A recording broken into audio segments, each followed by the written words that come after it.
I'm now going to create a really soft S-wave in preparation for the hair extensions that are going to create volume and texture and also add colour throughout the hair. What I'm going to do is add in our mini waves, which will create volume, and then we're going to create some colour placement and add texture.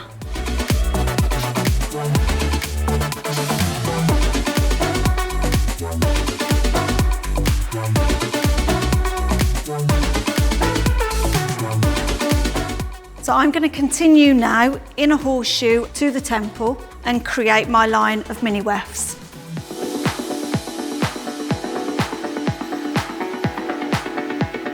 So we've now finished putting in the mini wave to create volume around the centre of the head, for texture and for colour.